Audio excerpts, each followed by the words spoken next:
Disco Elysium, if you don't know, is basically a game where you play a drunk detective who's forgotten everything that's happened in the last few days, and you try and piece his life back together. Talk about atmosphere. Max Payne. It's Max Payne, but this is the alcoholic D&D version. Press X to continue. I think the best place to start, Inel, is basically, what is an open world game? How are we defining open world game for the purposes of this chat? I perceive like open world games as giving the player the freedom to be able to go about multiple different objectives how they like. That's how I see it. Not necessarily massive worlds that take you hundreds of hours to traverse, but just areas in which that gives you the freedom to kind of roam around, maybe do objectives or challenges in any order the player likes. Yeah. Do you like that sort of... I mean, you love sandbox games, actually, Ken, so it's a stupid question. What is it... Instead of asking whether you like them, because you obviously do... A better question would be, what makes a really good open world game for you as someone who, is a big fan of the genre? There's two elements I really like about open world games. There's two things I look out for. One is that they're not sort of copy and paste. It's very easy to make a game open world by taking a small section of land and then just repeating it again and again and again. I think Assassin's Creed, Far Cry games tend to fall into that sort of trap, especially because they do get released every couple of years, and you sort of think, well, no, you can't have handcrafted this in 2 years. Yeah. So games like, I know it wasn't the best reviewed, but Cyberpunk, for instance, is a game that I spent walking around on foot like Kimmy Schmidt. I just spent the whole time rotating, looking up. Yeah.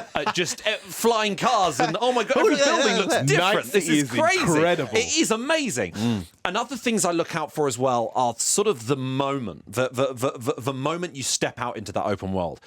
Elder Scrolls Oblivion did it really well. Far Cry 3 did it really well. You start off in a small tutorial area, and then there is a moment where you are thrown into the world and you just see it extend beyond you. Elden Ring does that about 3 separate times. But stuff like Red Dead Redemption 2 or Witcher 3 are probably my favourite ones, because you can just sit in like a tavern or a bar and watch people have a daily routine, and it changes day by day. Yeah. They feel real. Red Dead Redemption, I can always remember just the eagle coming down and fishing and just grabbing a fish and going, what? Yeah, it's just... it's mad. I've spent hours playing poker in Red Dead Redemption or dice or whatever in Red Dead Redemption. I'm thinking to myself, I could be doing this in my real life, but instead I'm doing it in Wild West Cowboy Land instead. Now, Shay, do you think that open world games have to have role-playing elements? So a lot of them that are really successful. So Glenn's talked there about, what do they call them? Branches? Where you can go sort of level up different bits.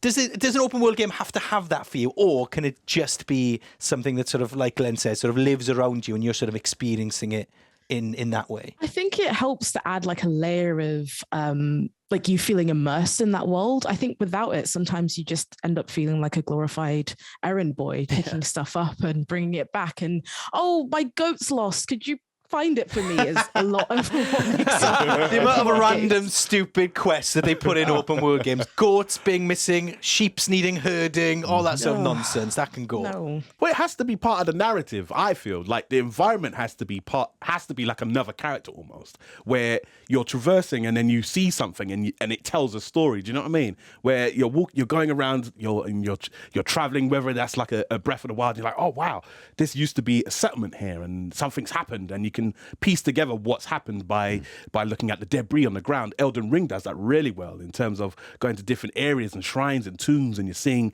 bodies and knives and swords. I mean, it's like, whoa, a massive battle happened here. And that all kind of helps immerse you in this like open world as you're kind of traversing, and can be used to kind of point the player in different directions. There was a time, wasn't there, where every game had to be an open world game. If it wasn't an open world game, basically you wouldn't bother. But Shay, sometimes I get choice anxiety, right? Sometimes I feel like open world games are big just because they can be, and that's not necessarily a good thing. I can't believe it. You're speaking to my ministry right now. Like I think I have like open world fatigue, because like I think there was this period in time where it was like, okay, we need like more bang for your buck. So it was like, all right, quests all over the place. But it just felt really pointless, actually. Like, they'd be like, okay, the main storyline is this building's on fire, you have to go and save it. But actually, here are like 20,000 backpacks scattered across the sea. Could you go and do that too? I'm like, well, what's more important, game? What are you trying to tell me here? And so I would love like a more scaled down experience. And that's why I think like Disco Elysium is pretty perfect when it comes to that. You can explore the world and there is so much to do and it feels really rich without like ludonarrative dissonance. I know that's like a horrible. Hello. Yeah. Someone's. It's true. Well, sorry, say that again. Ludonarrative dissonance. Put like some reverb under that. Reverb. I don't feel clever enough to be part of this conversation I don't know anymore. what that means. Yeah, but hey, tell you what, Shay, sounds great, and then let's go with it. Yeah, that's cool. Sounds good to me, right? So let's talk about the biggest swords in games, shall we? That's more my sort of level.